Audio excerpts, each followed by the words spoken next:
welcome back to my channel. My name is Diamond. I hope you're having a wonderful day. And I'm here with my friend Matt. Yeah.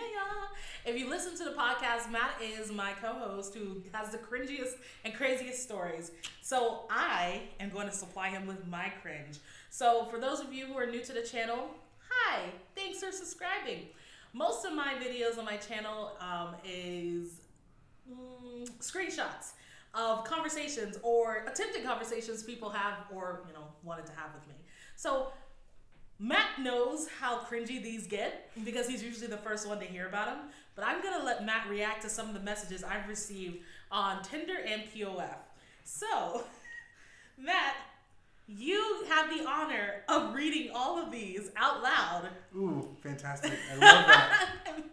And we're going to go from there. So we're going to go ahead and start off. So this one's from Brett. I matched with him on Tinder. Go ahead, Matt. Tell me what Brett said to me. I bet titty fucking you is a dream come true. Well, I mean, given your, situation, I would say that he's probably not far off. I personally wouldn't be so bold. You must have someone's like, hey, I bet sucking your nuts would be like right? heaven. Wow. All right. Yeah, came out the gate. He knew what he wanted. And it was... Well, I mean, you can't go wrong with a man who knows what he wants. So... I mean, yeah. I'm complaining. I'm like, men don't know what they want.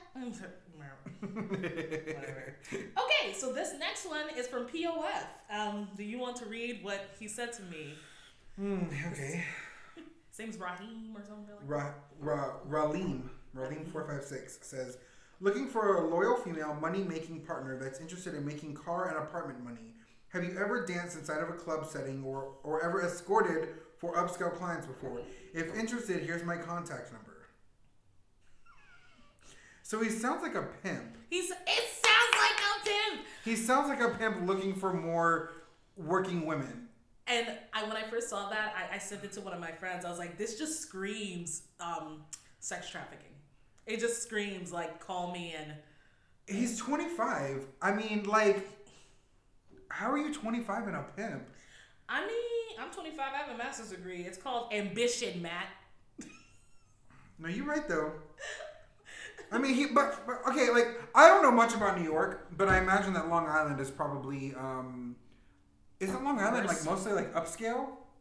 I have no idea. Yeah, I have no clue about anything about Long Island. The only thing I know about Long Island is a bunch of, like, suburban, like, neighborhoods, and, like, I'm pretty sure Long Island is where, like, the Hamptons and stuff is, right? He don't look like he lives in any of those communities. Yeah, I don't think he does. He definitely does not look like he lives in those communities, no. Yeah. He also does not look 25. Yeah. He looks like 32. I'm like, how you a pimp and a catfish? How? How did you manage that? Like, I was like, put it on your resume. I am trustworthy, I'm loyal, and I'm a go-getter, but you will never know who I really am. Name alias. Oh God. Name alias. And I actually messed him back. I was like, LMFAO, because that's hilarious. Yeah, that is funny. All right. We have another one from Tinder. It's Dalton. Oh. I'm sorry. Okay. Looks like that ass can swallow up a G-string. Can I read your message? Yes. Bitch, what the fuck kind of first message is that? You can't even see my ass in any of my photos. Men just be making up shit. It'd be fun around. I take a full body picture. It's just flat. Photoshop it. Do it. Just Photoshop a flat ass on yourself. Like, that don't seem right. Well, it's who I am. What I got. It is what I do. And my question, how is that attractive? Like, how that your ass can swallow a G-string? How is that? And in fact, most asses could swallow a G-string because it's a string. Most asses, even men who I know who have had like very flat asses, it's an ass. I still don't know the appeal of strings of the G variety. Yeah. And thongs. If like booty cheek. You know what? I don't know. I feel like that's a whole conversation. That's a whole different conversation about what's the appeal of something that you can't see. Yeah, literally. Is it the fact that parts of your body is obstructing the view of said thing? I don't know. You know what? We'll put that in a podcast. That'll be a podcast. And finally, from Giovanni. Tinder. Ooh, conversation. So how weird is it if I say I have naughty fantasies on you? And then he did this face. I hate that stupid. Oh. Pretty weird. Being on a dating app is the king of weird things, so we are even. Sure, I suppose. Yeah, aha. By the way, what I want is to be smothered under you. Nerdy glasses face and face. Okay, why the nerdy glasses face? And also, naughty fantasies, and then he says being on a dating app is the king of weird things, which I'm going to disagree with. I think it's totally fine. I don't think it's weird at all to be on a dating app. I think wanting to be smothered by a person you've never met is weird. Yeah, and he said, by the way, what I want is to be smothered under you. So he was like, I guess, not even thinking about that initially. But then he was like, oh, I want to be smothered under you. After accusing you of being weird, just because he's obviously weird. So the theme of these messages, because that was the last one I wanted to show you for now. The theme of these messages is Diamond is fat and people are excited.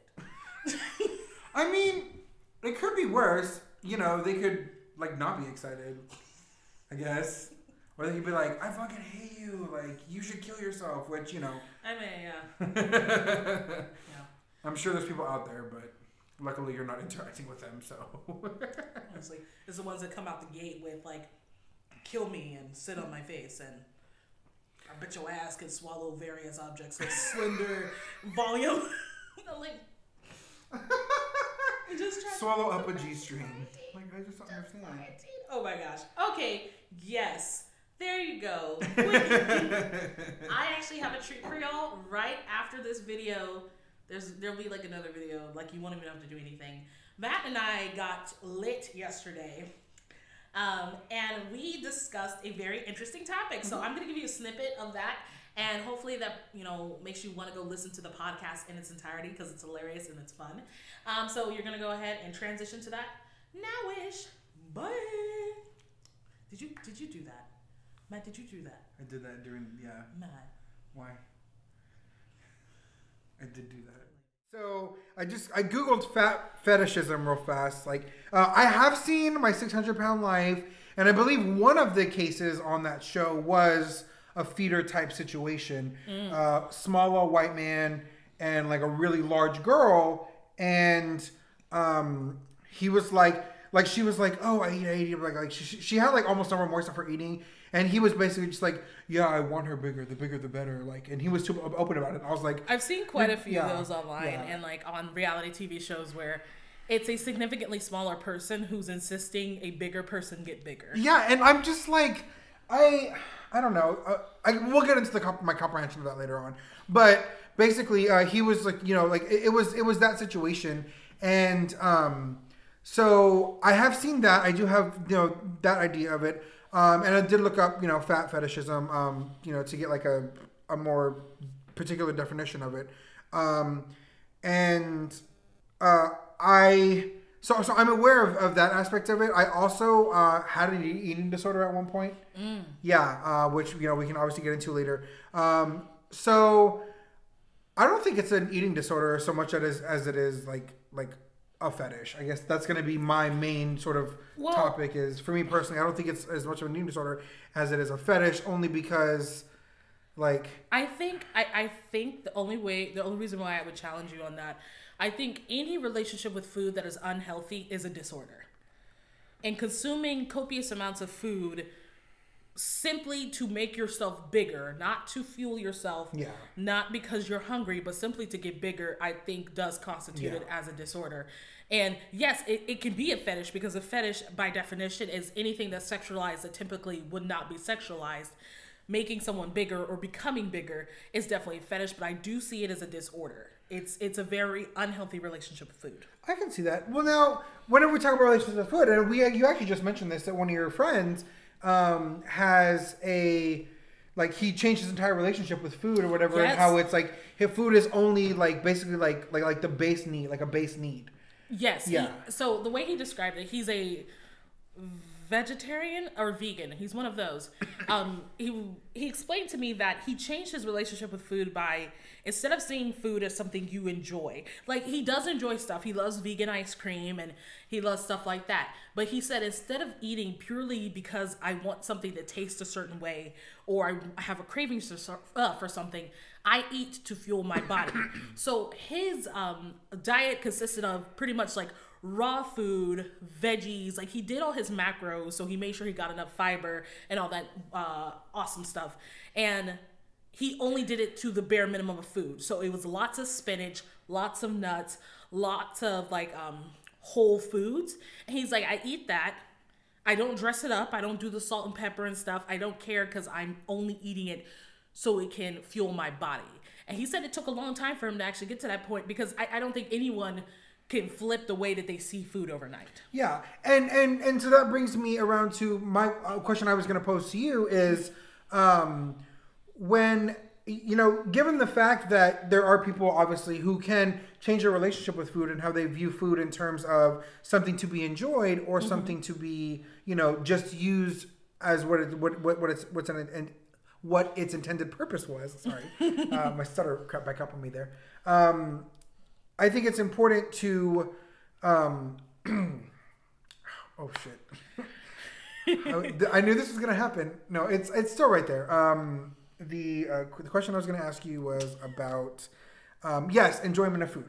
So if you take your love for food away from something, you know, like, or let's say there are people who do eat because it's good. There are people who do eat for, you know, the love of food, the love of eating, the love of taste and stuff like that. 100%. For those people, would you classify someone loving food because they love it, you know, as one can love many a passion?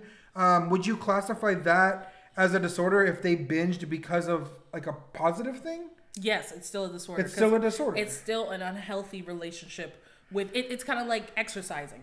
Though it's good for you, you can over-exercise. You can strain your body. Of course. And if you eat simply because you enjoy it, you're still doing the same harm as though you weren't eating. Oh, okay. Like it too much and too little of anything in this world is detrimental. So when it comes to the eating fetish or feeding fetish, it's still a disorder. And I know a lot of people who may have this fetish don't see it as a disorder because they feel like, well, this is something I want. Yes. So I think people need to get away from the idea that disorders are something you do not necessarily want. Like nobody wants to have an eating disorder. Yeah. Nobody wants to have a mental disorder. But if you do something continuously in an unhealthy way and it is destroying you in some way, it is when it becomes a disorder. Okay. But no one is going to say, I have an eating disorder if they're in a relationship like this. That definitely makes sense. When I had my